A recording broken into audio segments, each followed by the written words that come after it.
The Mishnah starts off saying that Egla Rufa has to be said in Lashon Kodesh, and the Mishnah brings a pasuk. If you find a chol ba'adamim, where in the world do you learn from that pasuk that has to be Lashon Kodesh? Says the Gemara, "My kama." What's the Gemara saying? What's the Mishnah saying? Amar Babu. Babu said, "Hachi kama." Shenemar. A few words are missing in the Mishnah. This is what the Mishnah meant to say. Shenemar. It says the anu, the amru. This is the same thing we had regarding other things. It says in the pasuk over there that they should say, and you know the skanim should respond and say. We learned by the brachas and the klolas how able hagrizim. It says there, we know that there's lashon kodesh, have kam b'lashon hakodesh, and they will learn our curl from Moshe Rabbeinu. It has to be in Hebrew. The Seder Egla Rufa. Then the Mishnah continues, and these words are missing. And what is the process of Egla Rufa? Ki yimatze chol b'adama. You found the corpse lying there. V'yotzos keinecha v'shevtecha. They should go out the skenim and the shevtim. Shloisha mebezen hagodol shebirishlayim hayetim. 3, according to Rav Shimon, 3 of the judges from the high court, from the Supreme Court, they're the ones who went out to determine, which is the closest city and all that. Says the Gemara, let's discuss that now. We had an argument. Either says 5, and Reb Shimon says 3. What am I going to learn? The Yotzes Keinech v'Shavtecha, the Keinech Shnaim is 2, and Shavtecha Shnaim is 2. Ve'im Bezdin Shakum Masif Moed Echad.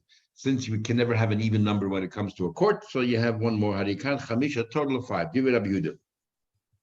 Reb Shimon says there's a Keinecha is Shnaim. Keinecha is 2. He doesn't use Shavtecha to teach you anything. Ve'im Bezdin Shakum Masif Moed Echad. 2 plus 1 is 3. Harikan Shleinu.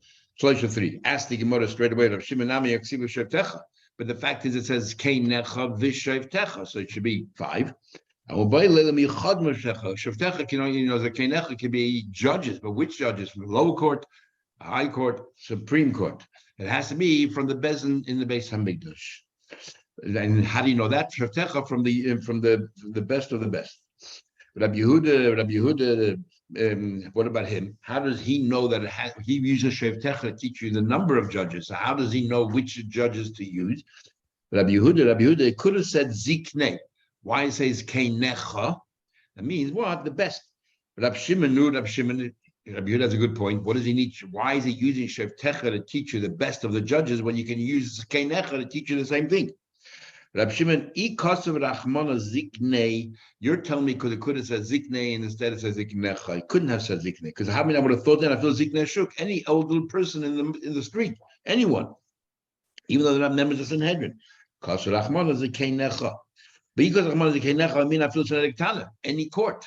Kasav Rachmana V'Shavtecha. So I need V'Shavtecha to tell me the quality, the caliber of the judges you're going to use to go out there and measure. For the best of your judges, and therefore there's nothing you cannot use it to teach you how many for the number of judges. No, Rabbi Yehuda, he learns out Gomar. He learns out Ziknei. You're telling me that Ziknei could mean people off the street, and therefore, and what am I saying that he could have said Ziknei? He says Ziknecha teaches me it has to be for the Bezdin Hagadol. No, he couldn't have said Ziknei. I'm telling you yes, because I'm going to use a Gzeira Shava. The word Ziknei that says over here, and the word Ziknei that says if the Bezdin made a mistake and they paskin wrong, so they bring a bull on behalf of Klal Yisrael called a Pad Helem Dover Shel Tzibur. We'll learn about it in Sechaharius. And there, there it says Ziknei as well, and we know it means the Bezdin Hagadol. Just like over there, it has to be those singled out. So you already asked, if you already have Gzeira Shava, then why bother learning the number of judges from here? It's Keinecha, Shavtecha. When we over there already, we know how many judges learn from there. Learn everything from there. Says the Gemara, could have you over there also hold you need 5 judges, just like over here. So just learn from there. Why do you need the word Shavtecha at all? Gemara says you're right. Why? Ella, you're right. There is no Gzeira Shava. But the word Shavtecha, Rabbi Yehuda learns 2 things from it. First of all, the fact that it says Shavtecha means the best of the judges, and the fact that there's a vav and means whatever you have 2 and another 2, and then it's an odd number, an even number, you need an odd number, so another 1. Shavtecha leminyan, the vav is coming to teach you the number of judges. Rav Shimon, vav le mashmul. Rav Shimon says the vav doesn't do anything for me. Can't learn anything from there. If you're going to say that every word written in plural is coming to teach you the number of judges, well, if you continue the pasuk, it says the yatsu. It says further that It says the Yotzu. It says the Yotzu, they should go out. So according to you, it should be Shnaim, another two judges. And then it says Umadudu, and they should go out and measure. Because it says in the pasuk, the Yotzu's Keinecha v'Shevtecha. You're learning from the Keinecha and Shevtecha, 2 plus 2 is 4, or 2 is at least 2. So you have the Yotzu, which is another 2. Umadudu is another 2. Is Rabbi Yehuda, they can't teach. Rabbi Yehuda should be a total of 9 judges, and Rabbi Shimon should be a total of 7 judges. Says the Gemara, no, we need each one. Ahuma boile Ketanya be learned. V'yotzu, it says v'yotzu, hein v'loy shluchayim. They, but not their shluchim, not their shluchim. And interesting, the Rishalmi says the other way around. V'yotzu, they and the shluchim.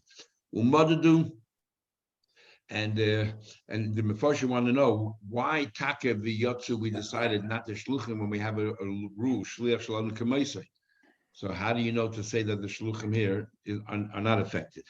But a mother do they measure? Even if they found right next to the city, they will still measure. That's what it says a mother do. Not to teach you how many, but to teach you this very din of measuring. There's a mitzvah to go out and measure. Why should you measure if it's very obvious where he came from? It's because the fact that you make a big deal out of it, the Rambam writes the fact that you make a big deal out of it, there's a possibility that people are going to start remembering and tweaking their mind. Oh, I think I know who the murderer is. I know who else left town at the same time. By making a big deal out of it, people start talking about it and thinking about it. Perhaps we will find the culprit, the perpetrator of this crime. So therefore, even if it's right next to the city, we still go through all the motions. So the Gemara Masnisin, our Mishnah holds either 2, 3 or 5. Is definitely not like Rabbi Yaakov. The Tanya we learned wasn't Yaakov. Says the pasuk Zikeinecha Zu Sanhedrin. Zikeinecha is Sanhedrin. Shoiv Techa, that is another 2. Who's the other 2? The Melech the Kohen Gadol. That's the king and the Kohen Gadol. What does Sheftech have to do with the king or Kohen Gadol? Melech, by a king, we find the word Shefet Chsiv. Melech by Mishpat Yamadar. The king usually rules the land with justice. So we find the word sort of Shefet by a king. And Kohen Gadol Chsiv, Ubasal Kohen Levim, La Shefet Shiyeh. You should go to the Kohen Levim and to the Shefet. Who is that judge? Someone who's superior to the Kohenim, and that is the Kohen Gadol. So he says that you have to have a king and a Kohen Gadol as part of the retinue. Now, what are they arguing? Maybe, I don't know, but maybe there's a big argument in Rambam and Rashi. According to the Rambam, the Kohen Gadol can never leave Yerushalayim. When it says the pasuk, "Mikdash lo yetze," you shouldn't leave the Mikdash. He's not allowed to leave Yerushalayim ever. According to Rashi, it's only during the Avodah, and if a close family relative dies, he should not leave the Mikdash to follow that relative.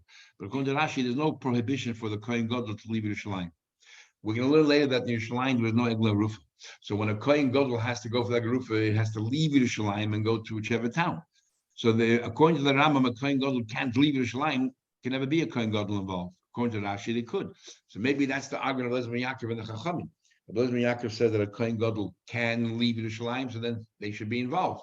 And Rabbi Yehuda and Rabbi Shimon both hold that a Kohen Gadol cannot leave Yerushalayim, the Rambam, and therefore, how can a Kohen Gadol be involved?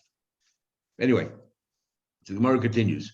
Ibailu, have a question. Does Rabbi Elazar ben Yaakov only argue whether the people should include Melech and Kohen Gadol? But when it comes to the number of Sanhedrin, either Rabbi Yehuda is a total of 5, or Rabbi Shimon is a total of 3. Maybe he even argues in the case of Sanhedrin. Sanhedrin, until the entire Sanhedrin is there. Maybe he argues as well. Tashma, come in here. It says, we know there's a concept called a Zokin Mamri. Zokin Mamri is somebody who deliberately argues. He's definitely an intelligent person, a knowledgeable person. And Mamri, like a rebel. In other words, he has to go to the Bezdin HaGadol. He has a debate with them, and they paskin, so-and-so, and they legislate so-and-so. And he goes back to his hometown, and he defies their psak, and he continues on his own way. That's called a Zokin Mamre, and it's a terrible event. So Toshma. But where does the Zokin Mamre have to hear the opinion of this Sanhedrin before we label this person as a Zokin Mamre? So it says there, Motza Zokin Mamre, the Zokin Mamre found them Abe Pagi, some of the outskirts of the Shalayim, the Himra Aleim, and he what do you call? He defied their rulings. Yochel would have thought, hey Hamra, say Hamra. I would have thought it's considered that he's a Yakim Mamre.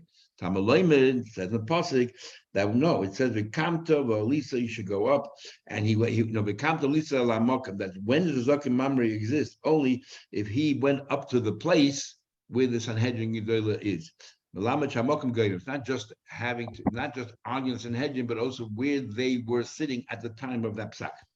Now, but where did he meet them? He met them in the outskirts of the Shalayim. Now, so the question is, we're going to try to work out how many members of the Sanhedrin were out. In other words, the fact that you need to have a special pasuk that comes to a Lisa, otherwise we would have thought, even if you met the Sanhedrin in the outskirts of Shalayim and you're defying their psak, you consider Zakim Mamre. We would have thought that.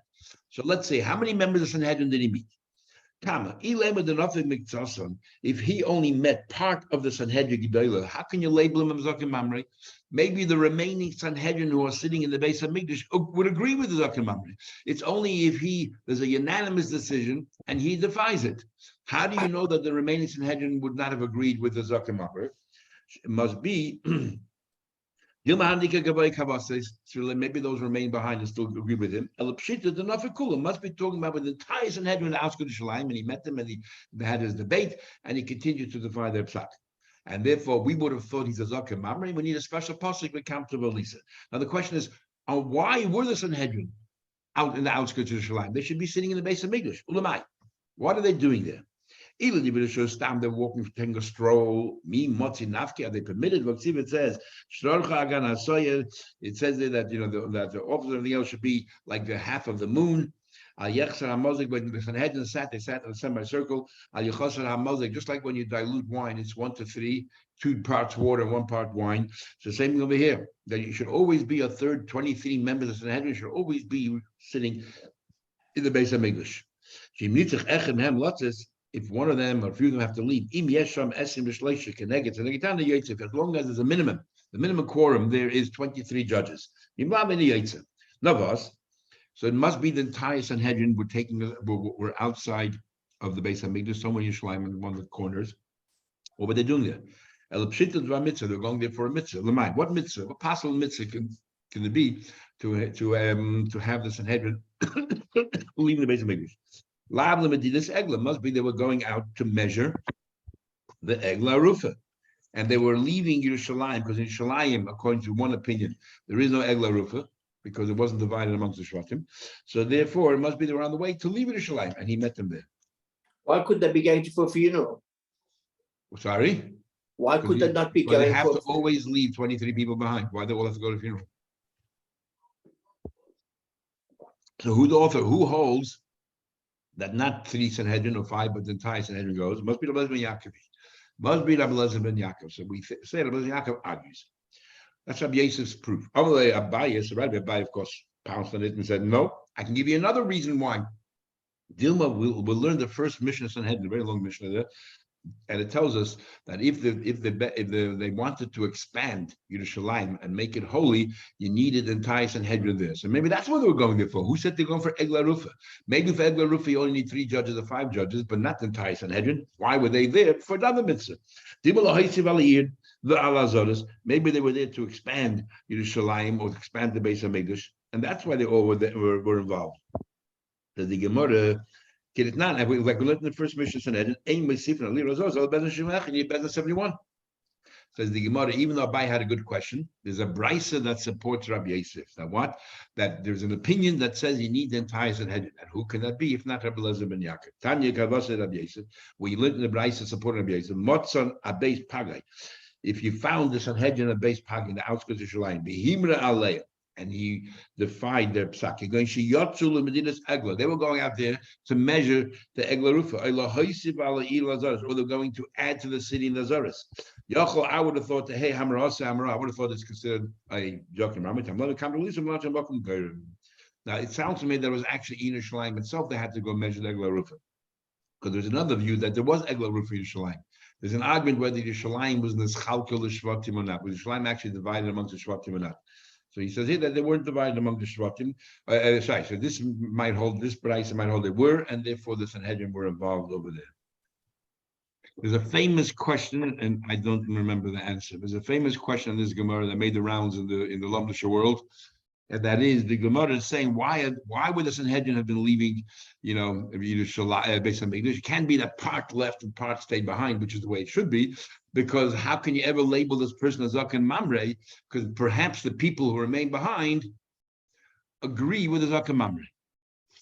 So the famous question is as follows: how may be the very discussion, the very argument between the Zaken Mamre and the Bezdin is how many members of the Bezdin have to go to Egla Rufa? The Zaken Mamre claimed that not everyone has to go.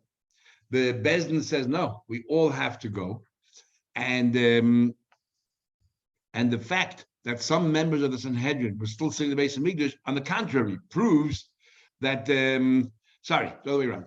The Zaken Mamre felt that the entire Bezdin has to go. The Sanhedrin said, no, you don't need the whole Bezdin, 3 people, 5 people, whatever, that's all you need. The fact that the rest remained behind in the base of Migdash proves that they agreed with the Sanhedrin that you don't have to go because they all stayed behind. So here you have a case where only some members of the Sanhedrin were in the outskirts of the Shalim, and yet this person is a Zaken Mamre. Even though he only defied the wishes of 5, he actually defied the wishes of all 70, because the rest who remained behind the base of Migdash obviously agree that you don't have to go to Egla Rufa. You don't need the entire Sanhedrin. Anyhow, the famous Lamisha question that everybody sits and talks about, I can't remember the answer. Do you have an example of a Zaken Mamre? Rabbi Lazar ben Hurkis was almost, even though With the calendar? When he put him in Chaim, not in calendar, when he did, they will have a bum and see it after the test. It's called Tanur Shel Akinoi. They had an argument about a certain oven. Yeah, famous machloikas. Exactly. That would have been, if it would have been a Sanhedrin, it was just against the Chachamim. But you have it. You have an idiot, you have. I mean, almost. Not real case, but almost. Okay. There is a big argument that there's Egla Rufa by the Ore Miklat.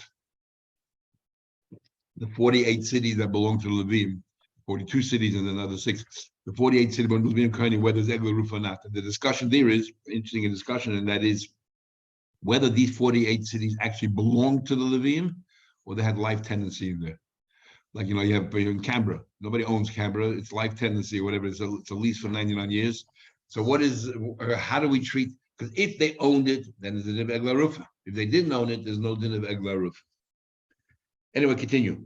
Nimtza tamun begal oitola be'ilam. If it was, so we had in the Mishnah, it says if you found it ala adama, you found this person on the ground. So we say that if it's, let's say, buried under something, there's no din of Egla Rufa, or if it's suspended on a tree, or the third one was tzafalamayim, floating on the water. Actually, the Rishalmi argues and holds exactly the opposite. And the Baal HaTurim says, in the Torah, the Baal HaTurim says that the word ba'adama has a gematria of begili, that it has to be revealed, not if it's hidden, like our Gemara here. So if it's hidden under something else, it's not considered, because the other way of learning is be'adama can actually be translated as inside the ground, completely covered. And you found the corpse there, dead body there, that's a din of Egla Rufa. But we learn no, if it's tamun, there's no Egla Rufa. It has to be on the ground, above the ground. Okay, says the Gemara, it says, yeah.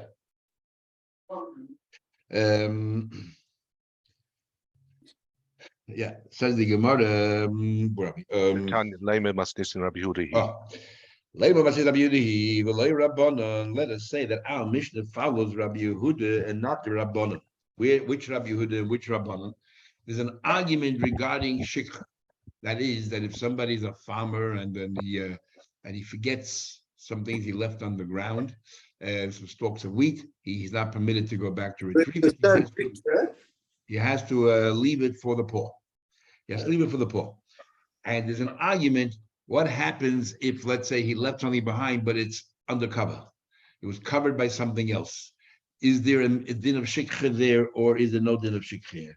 Because there it says basada. By us it says ba'adama, this is basada. So basada means above the ground and nothing should be over it, or it makes no difference. So it seemed that the same argument that we have by shikha would apply here. And therefore, our Mishnah, even though it says if it's covered, undercover, there's no din of Egla Rufa, which according to the opinion there, that when it comes to shikha, even though it's covered, there's still shikha, would hold over here also, there's a din of Egla Rufa. That's what Gemara is trying to say here. Says the Gemara, Leima Masisi Rabbi Yehuda Rabbanan. It follows Rabbi Yehuda Rabbanan. Tanya will the Braisa.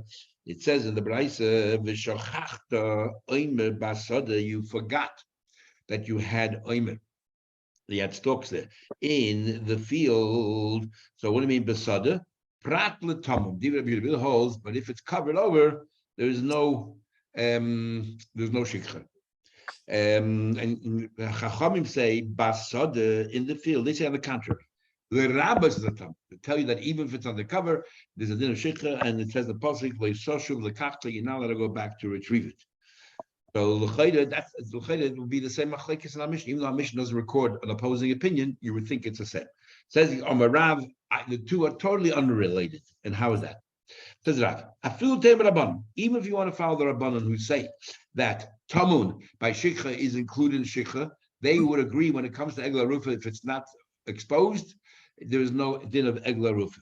And why? Because Hacham in Yonadikra, Hasam in Yonadikra. You have to look at the context. You can't just automatically say this is coming to exclude or include. Look at the context.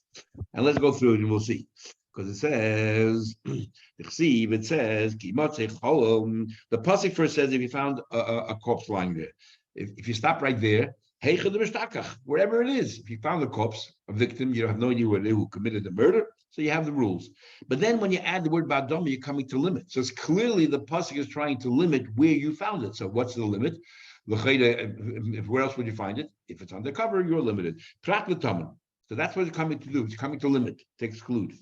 Now, but over there, but it comes to shikha, just the opposite. Look again at the context. See, it says there in pasuk, if you go out there and you're harvesting your field, now you're harvesting, everything's exposed, everything is growing from the ground, it's all open, and you're harvesting. Obviously, what are you doing? It's all exposed.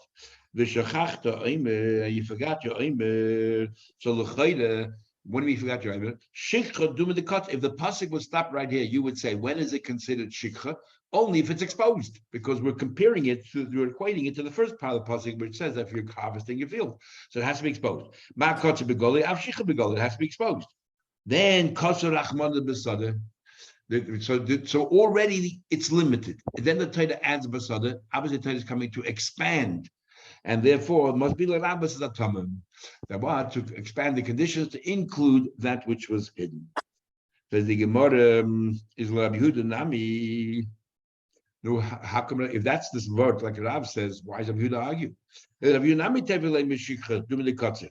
So how come? So I'll ask you a better question. So why does Rabbi Yehuda say it's limited only to it's exposed, not if it's tamun? And he brings the pasuk basad. Why doesn't he just say exactly what the Chachamim just said? Since it says ktsir in the pasuk, it has to be exposed. But if it's tamun, there's no shikha. Stop there. You're right. That's exactly where Rabbi Yehuda learns from. So, according to Rabbi Yehuda, what does he need the basada for? The boiler, he needs a l'rabba shikas kama. What happens if what you forgot was not harvested stuff, but what you forgot was you forgot to cut a certain section of your field. A kama, it's upstanding, it's still connected, it's still attached to the ground, and you forgot. How do you know that the shikha over there as well? And that's what it's coming to teach you. How do they know shikha's kama? Then there's no extra word for them. It says besotcha in your field, and besotcha in the field is things that are growing and you are cutting it off. So therefore, it's coming to tell you. And then it says b'shachachta, you forgot. Besotcha b'shachachta, you forgot. So we see that what if you forgot part of your field, besotcha is field, not cut yet, just field. And then next word is b'shachachta, you forgot. That means if you forgot part of your field, you forgot to cut a few stalks from your field. That's the law of shikha. Says the Gemara, Rabbi Yehuda, why doesn't he learn from there? He needs it for another din altogether. The word besatcha, he learns for another din. And therefore, he no longer has any spare words, and he has to use the besatcha to teach his din. What's the story there? The Rabbavu Amar Rabbalazar, the Amar Rabbavu Amar Rabbalazar, Prat. You know what's coming to exclude? What happens if Safu Oimrim L'Toichsada Chavele? What happens if the wind blew your crop that you harvested, and it flew into your friend's field, your neighbor's field, and now it's floating there on top, and you forgot about it. And for example, you didn't think it was yours, so you didn't bother going there. And it comes to teach you that there's no din of shikha there. Because it says besodcha, only that which you forgot in your own field, not if you forgot it in someone else's field. Says Rabbanan, how do they know that didn't? Okay, you're Rabbanan using besodcha to tell you if you forgot part of your field in your own field. How do they know that didn't have to be dafka your field, not your neighbor's field? The besodcha, besodcha could have said besodeh, and we learned the same thing besodeh b'shachachta, that if you forgot a part of your field, the shikha. Why does it say besodcha your field to tell you dafka in your field the shikha? But if it blew away to the next field, you are potter. But Rabbi Yehuda knew so wasn't needed for besar zachal and mashmalei. He doesn't believe in it. Come along, Rabbi Yehuda, and ask an interesting question. As you know, Rabbi Yehuda always tried to, to analyze and to break it down further. And sometimes he was scolded for it. In fact, he was thrown out of yeshiva in Baal Basra and Daf Chof Beis over there because he just they couldn't take it anymore. And we already told him a few times that these are the halach, the chachamim. You don't ask a question. Now, that's how it is. He always wants to know if the chacham say a certain measurement. What about if it's just a little bit over that measurement? What would it be then? So here's this question. What happens? Let's say that you have, let's say, a crop growing on a stone or on a box or something. Mahu. In other words, it's sort of not. It's in your field, but it's not on the ground. It's on top of something. Do we say that the space of a field is like the field? Do we say that it's the fact that it's in your field, and therefore it should be, even though it didn't grow on the ground, it was lying there on the stone, it's still your field? Or we say, no, it has to be mamash on the ground. Why don't we just learn it from the case we just learned a minute ago about if your thing flew next door, now if it flew next door, it's lying on top of something, so obviously it's floating in the air, and yet the only reason why you are potter is because it's not in your field. As if to say, but if it was in your field, it would have been the mitzvah of shikha, even though it's not sitting on the ground. So that should resolve Rabbi's question. If it flew in the next to the neighbor's field, the chaveda in only because it's next to the neighbor's field, that's why you potter. But in his own field, he wouldn't be potter. So therefore, let's resolve his question. Says the Gemara. So you're taking it literally. That's the question. What happens if it flies in your neighbor's field and actually falls on the ground? According to the way you're learning, the only reason why you put it is because it's suspended in there. If it had been lying on the ground, you'd be chayiv. But what do you mean? It still says besodcha, only in your field, not in your neighbor's field. So in other words, the fact that it's in not lying on the ground makes absolutely no difference. It has no bearing on this whole thing, and therefore doesn't answer Rabbi Yima's question. Well, we ask back to this person in the field of your friend. Oh, if it's floating, yes, there's no shikha. But if it's lying on the ground, well, there is shikha. But being in besodcha, the fact is where are we learning it from? It's not your field. Ella, the idea is even lying on the ground. I say, how come he talks about a case where it's floating sort of on top? Because generally that's how it is. The wind blew it and it blows, and it remains above other things. It lands somewhere. That's not because of any halachic implications. This is just how it is, the state of being. So we haven't resolved Rabbi Yirmiyah's question. Toshma coming here. It's the Braise. What about, let's say you took some of these stalks that you grabbed a hold of, you picked it up, and you tended to bring it to the city, and then you placed it on someone else's things, and you totally forgot about it.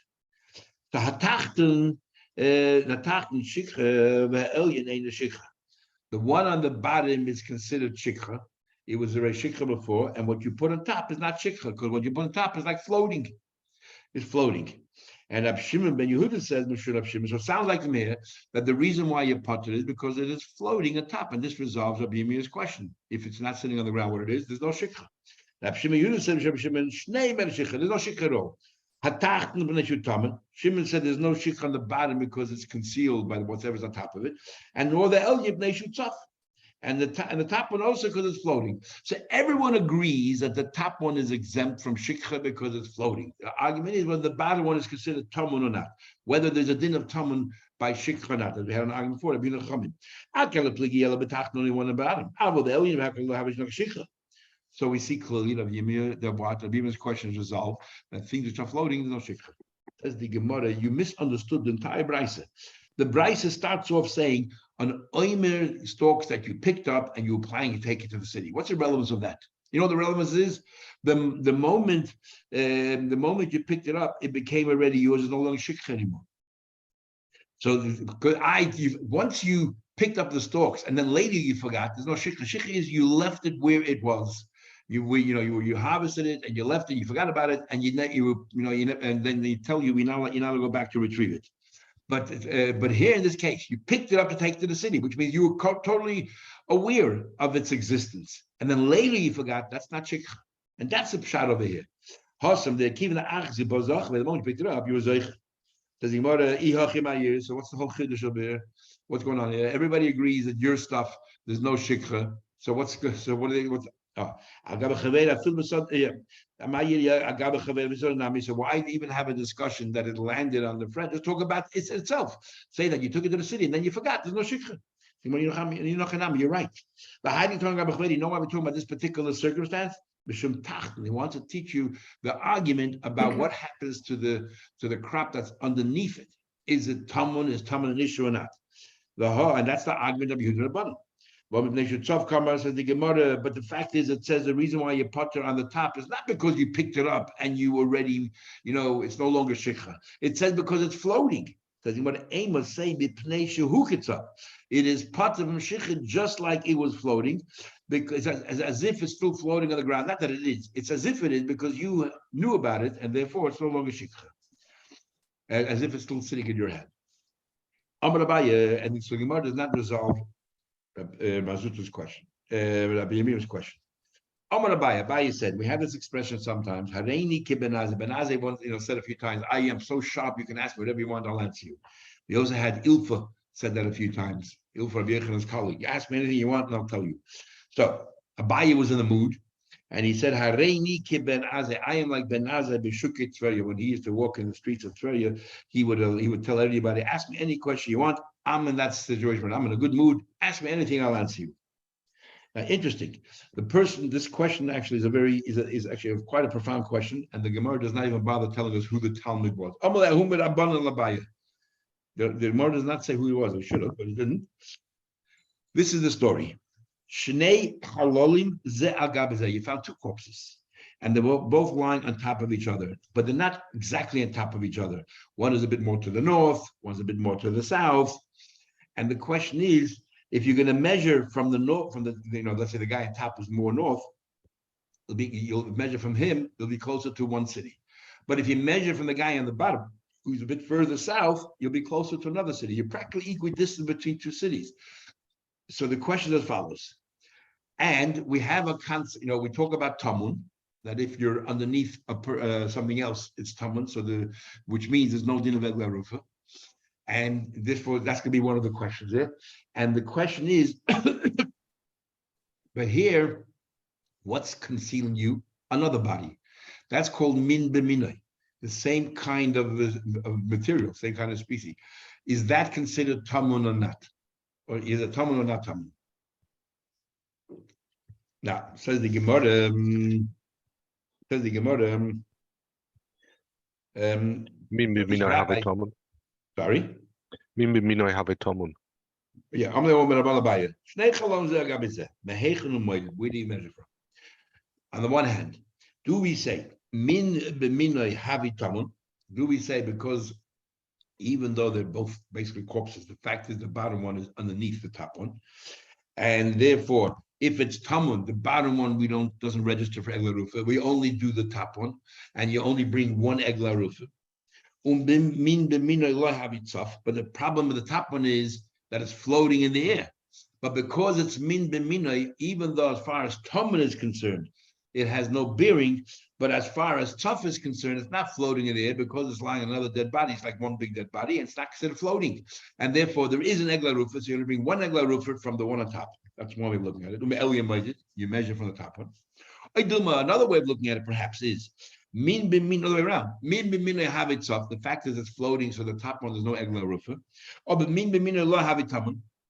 But min b'minay is not considered tamun, and therefore the one on the bottom there is egla rufa. Will measure from him. Perhaps min b'minay have it tamun. Min b'minay have it soft.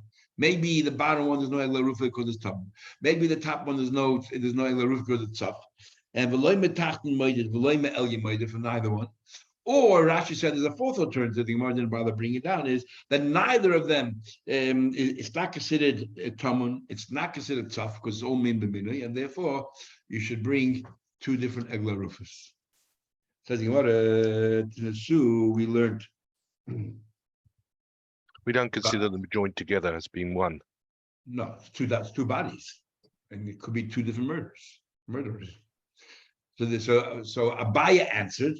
To Nesua, we learned the oimer that you picked up to take it to the city.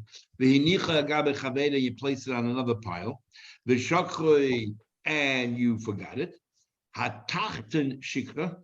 The bottom one is considered a shikra, and the bottom one is shikra, even though it's tamun. And the elyon is shikra, and the top one is not shikra. So we're going to try to say that perhaps. Okay, we'll see in a minute. So one opinion says the bottom one is called shikha. Kamlan Shimon Yehuda said Bishop Shimon Shnei men shikha, neither of them shikha. Tachnut neishu tamun. Both of them. Shimon said neither of them are shikha. The bottom one because it is tamun. The first opinion says the bottom one is shikha because we don't consider it tamun. Rab Shimon Yehuda says the name of Rab Shimon. Yes, we do consider it tamun regarding the bottom one. Now that's min memina. Right, it's underneath another pile of stalks, so it's min minay, and they're having an argument as to whether it's considered tamun or not. And the top one is exempt because it's floating. So okay, that's what Abaye said. And now this is how most people learn. The Gemara, the Gemara is trying to understand what Abaye was trying to prove from this brisa. So they thought the Hani Tanoi Rabbi Yehuda Svilu, the Omar Besode Prat, everyone agrees that there's no shikha by tamun. And the argument here is whether this is called tamun or not. And why are they arguing? Because it's min b'minay. It's the stalks underneath the stalks. So we see clearly from here that this question of is a machlekes tanoim. My lab, how come it's good? When everyone agrees that tamun is no shikha, but one of them says, well, min b'minay is tamun. One of them says, lo have tamun, it's not tamun. So no, can't prove from here one way or another, because I can learn another way. If they hold that, maybe everyone holds that min b'minay is still considered tamun, but that itself is an argument. Is tamun an issue, like we had before, an argument of the chachamim whether tamun is an issue by omer or not? Maybe everyone holds that min b'minay is tamun. The arguing this very point that there's no tamun when it comes to omer. You're still din of shikha, and Rabbi Yehuda. So. My iria al gabe chaveri. Then why say that it landed on another pile? I feel but off of it, Suriname, even if it landed on offer, even why do you have to talk about underneath another pile if everyone holds the mimimino is tamun? Just say they're arguing about the principle of tamun. It was under rocks and everything else. Is there shikha here or not? I mean, the general argument says the Gemara. You're not going to be right. We want to, however, inform you that those who hold that tamun, that Yehuda goes so far to say that tamun, there's no shikha by tamun, and tamun is even if it's mimimina. The Amar feel mimimina have a tamun, even if it's underneath or another pile of stalks, it's called. What we learned? It says a pasuk, if he found cholol means like stabbed, not if it's strangled. Cholol, not if it's still jumping around. And now, not the pshat is you never bring an egla rufa. Eventually, you'll bring an egla rufa when it stops jumping around. But while it's jumping around, it's still considered maybe alive, and therefore there's no din of egla rufa. And the nafkamina is meow. Anyway, you got to bring that. Where do you measure from? Let's say he's lying on the ground over here, but he's moving around. If he's moving around, he might move another, a yard away, a meter away. So do you measure from where you found him, or do you measure when he stops moving around? So we say, if it's still writhing over there, you wait till it stops. But Adama, it says you found him on the ground, not if it's concealed. Begal, not if it's concealed there in the pile. Neufel, it says the Neufel Basada fell down, not if it's suspended on a tree. Now we just said it has to be Ba'adama. So obviously if it's suspended on a tree, there's no din. We're talking about suspended on a tree, but the feet are touching the ground. Basada in the field, not if it's floating on the water. And obviously, mayim could be considered adama. Any surface is called adama. Therefore, we need a special pasuk to tell you. But no, if you found a body there in the ocean, the river, floating on the water, there's no din of chol. It's all gzeis hakasuf. Rabbi Lazar says, Bikulon in all of these, Im Hayacholo, in all of these cases, he said that if it was a chol, it was a corpse that was stabbed, Urfin. In all these, we do Egla Arufa. It says in the pasuk clearly cholol. Don't you agree that if it was strangled, there's no egla rufa? So since you take the first part of the pasuk literally cholol, why don't you take the rest of the words of the pasuk literally? There has to be ba'adama, neifel, basada, all that. Alma cholol v'lechanuk. Say ba'adama v'letama begal. Now, if you take it literally, take it literally. Neifel v'letol bil now suspended on the tree. Basada on the field with tzafagamayim. Rabbi Lezer says, not because I take it literally. I say that cholol yisei because by cholol, it's an extra word. It says a few times the word cholol. So therefore, he says, as long as you're a cholol, in all cases we do egla arufa, and therefore, even though I agree the cholol b'lechanuk, but because it says what do you call it? An extra cholol teach you that no matter where you are lying, wherever it is, there's a din of egla arufa. Named to someone's father in the issue where you found him next to a city or next to a city next to the border or next to a city full of goyim. The chesiv says positive kiyim matzei that if you found him prat limmatzui prat if it's common, if it's a city full of goyim, then I guess murder is rife and therefore there's no erufa. There's another girsa which is prat lim got the exact word, but the idea is prat if you put yourself in that situation. If there's a goyish city there, then we had the Gemara Erev and all these dinim about trusting a guy, how in those days, everything is very dangerous, life is very precarious. If you put yourself in that situation, you went to the Goyish city and then they found your corpse, there's no Egla Rufa. So very different. There's a very interesting Chakira in the Achronim. What about if the victim is a Goy? Is there a din of Egla Rufa or not? The neighboring cities were Yidden, but the victim was a Goy. What happens then? And you can learn in tomorrow's Gemara that it says the whole idea of Egla Rufa is that you took away somebody's opportunity of performing mitzvahs. So it doesn't matter how old they are, how young they are, it doesn't matter if they're able to have children, whatever. You took away the opportunity of mitzvahs. So the question is, by Goyim, you're taking away the opportunity to fulfill the 7 mitzvahs b'nai Noach. Is that a reason enough to also have an Egla Arufa? Okay, the Gemara continues. Even though what's the maskana of that? It's a big machlek Achronim. It's not discussed in the Rishonim. This is Achronim Shebachronim. There's no maskana. This depends which rabbi you follow. Okay, then it's all theory at the moment. Sorry. Oily ear shein ba bezdin to be in a zikne ear veleka. You need zikne ear, and we don't have zikne ear. It says in Sfarim, by the way, that you need zikne ear. You need elders. What's the definition of a zaken? How old is a zaken for these dinim? And the Beis Yitzchak Paskins, the Beis Yitzchak Shmelkish, 60 years old. If you have a city, people only under 60, there's no din of Egla Rufa. You need to be 60 plus before you have a Zakanim in that city. I guess some of us are there. Isn't there a Mishnah? Sorry? Isn't there a Mishnah? Yeah, that's just pretty obvious. It tells you what you gain, what level. But in halacha, this is a halachic thing that you have to be 60 years old. The city has to have 60-year-old people before they can say that there are skenim in that city. You measure only to the nearest city. Isn't that obvious? So you must like this. You don't measure only to a city that has a bezin. Isn't that obvious? So he says no. Kivan the tana le'ir she'ein ba bezin. We said that a city that has no bezin, there's no egla rufa. And you automatically don't I know that you have to then measure to the city that has a bezin. No, how come Mashal comes to teaching Tanya? We learn the following: we would have thought that the closest city is a city without a bezin. That's it. There's no din of egla rufa. How do we know? Then we look for another city. We leave that city alone. We look for another city that has a bezin. Wherever that is. This very Gemara, by the way, is discussed in Baba Basra, and then the Gemara comes to a very important conclusion, which is not mentioned here, and that is, what happens if you have one city which is nearby, and you have another city further away, but it's a much larger population? Where do you go? In other words, Roiv versus Karev. And the Gemara concludes there that you go after Roiv, and you go further away to the larger city.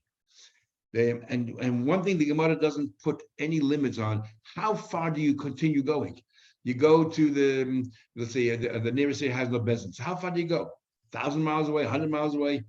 within Eretz Yisrael, let's say the only city has a Beis Din Yerushalayim, and you're living in Tzfas. So what do you have to go over Yerushalayim? I mean, how far do we go when we say you go to the closest city with a Beis Din? There is an argument in halacha whether Eber HaYarden has the din of Egla Rufa as well or not. Okay, next Mishnah. You found them exactly between two cities. You found them exactly between two cities. Rabbi Eliezer says he believes in the principle we had in Marsukah, which is according to Rabbi Yosi, it says it's possible to be exact and accurate to get it right in the middle. It says so therefore, if you found them exactly between two cities, you bring two agolas. David Rabbi Eliezer. These are words of Rabbi Eliezer. And according to those who hold that it's possible. It means it's really closer to one city rather than the other. We just don't know which one it is. So then what they do is you bring the two cities join together, bring one carbon, and each one says if we're guilty, if we're closer, then it's our carbon, and if you're closer, it's your carbon. But Abelazar says no, it's Epshel Thompson. They're both equidistant, and therefore they both are liable. The Yerushalayim may be Egla Rufa. This Mishnah holds Yerushalayim does not bring Egla Rufa because Yerushalayim is not divided. What happened? You found the head in one place and the body is decapitated. Melichin Harosh Eitzel Haguf Rebelezer. Rebelezer says you bring the head to the body. Rabbi Akiva says Haguf Eitzel Harosh. You bring the body to the head, and we'll see. The Gemara says what's nafkamin al halacha because a mace is kainim mekaimer. A mace where they die. That's where you have to bury them. So you bury them where the head is, you bury them where the body is. In Drush, we can say that the argument is when people misbehave, who's responsible? The leaders or the people? Is it the Rosh? Do you bring the goof, even though the goof might have misbehaved? You bring the goof to the Rosh, because the Rosh, at the end of the day, it's always the leaders who are responsible. If they would have taught the Olam properly, this never would have happened.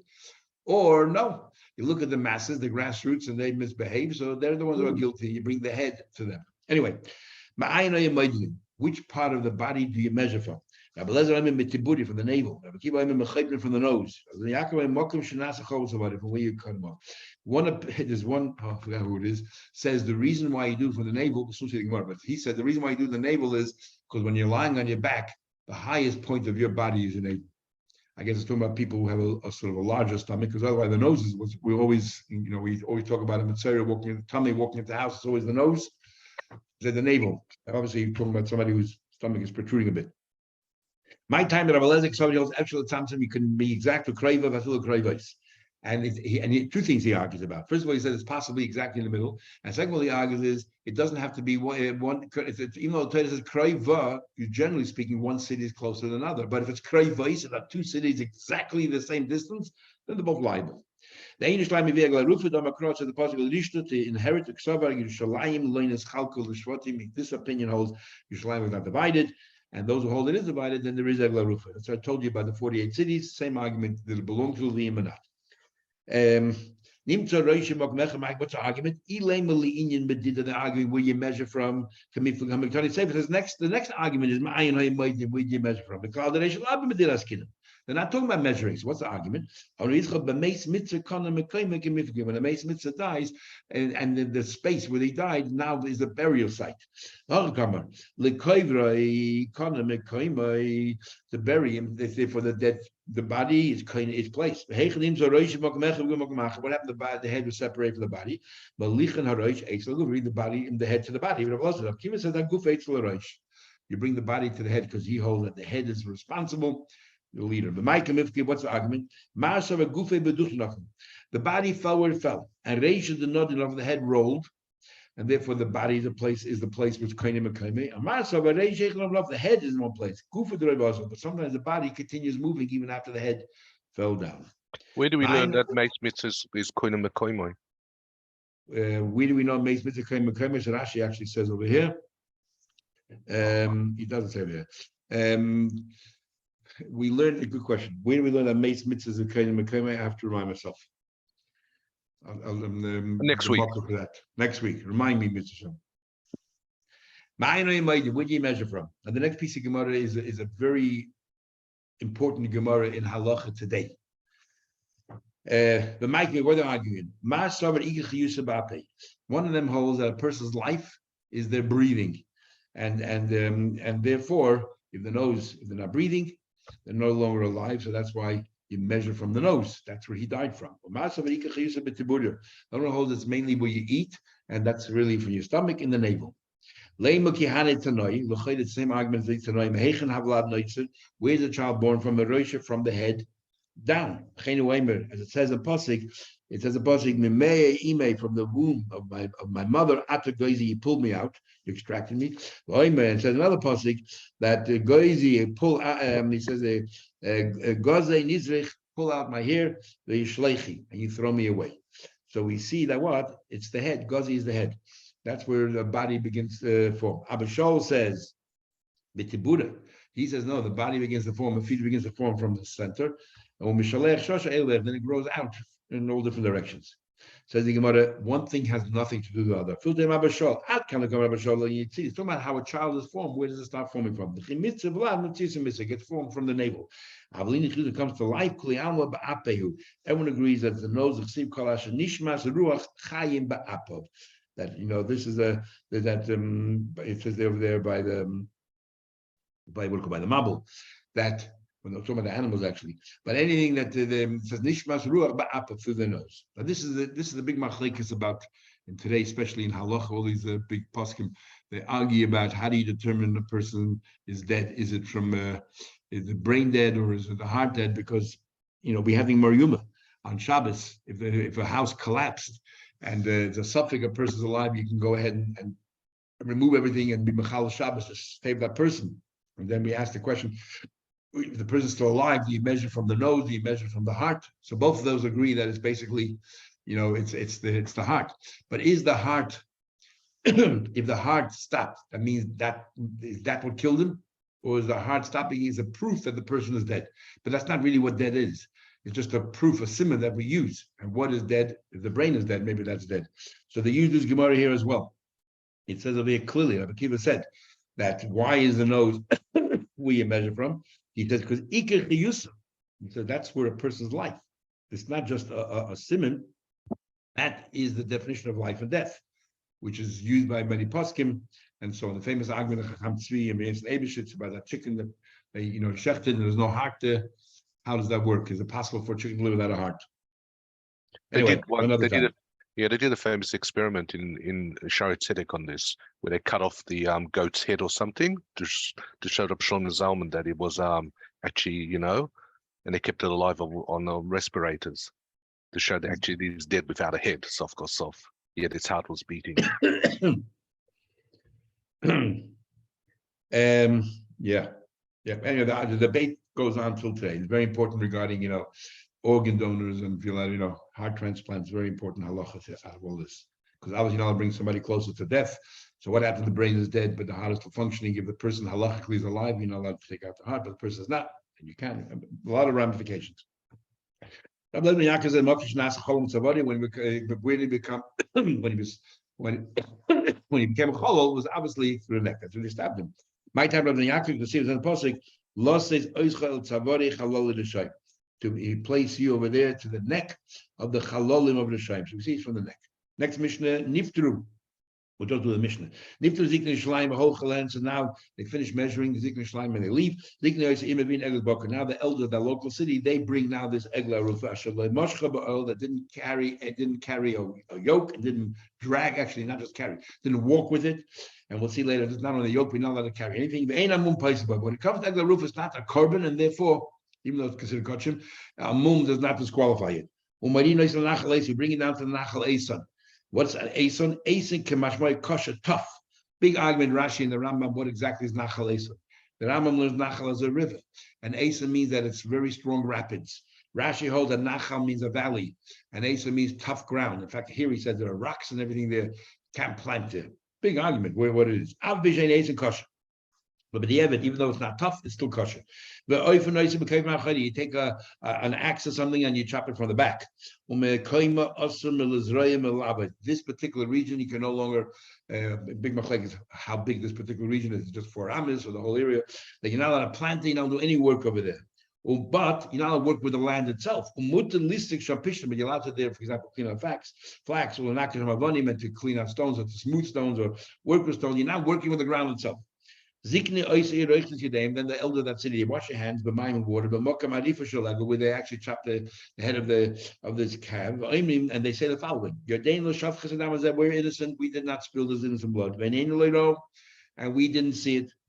V'chi al datenu also.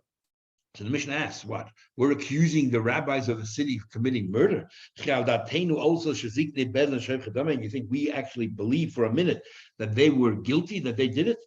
It's not our fault. We didn't come in contact with this person and we sent them over without food. As Rashi explains, we believe that what happened was he had no food, he was starving, and he saw somebody else. He tried to steal from the person. That guy got angry and decided to kill him and decapitate him. So they're saying, we didn't know that he existed, so therefore we can't hold us responsible for not feeding him. But nor did we see him that we said that we could have sent an escort to walk with him a certain distance. After this process, the Kohen turn around and say, Kapel Am Yisrael. They turn to Hashem and say, please forgive the Eden Hashem Paditza, that you redeemed Hashem. There shouldn't be any innocent blood spilled out amongst the Eden. Then the next few words in the pasuk is V'nechapel the Kohen don't say that. They didn't have to say that. Ruach HaKodesh mevasrasa. Ruach HaKodesh then informed them. Amosai, when Shetasu Koch, if you follow this procedure, all this with Egla Rufa, Hadam Mischapel Lehem, the blood will be forgiven to you. Now, interesting, Rashi says here that Ruach HaKodesh informed the Eden through Moshe Rabbeinu that when you do this, you'll be forgiven. What do you mean through Moshe Rabbeinu? Everything in the Torah was through Moshe Rabbeinu. Anyway, I'm not sure what Rashi wants. Anyway, have a good vach, and I will look up to see the mucker for a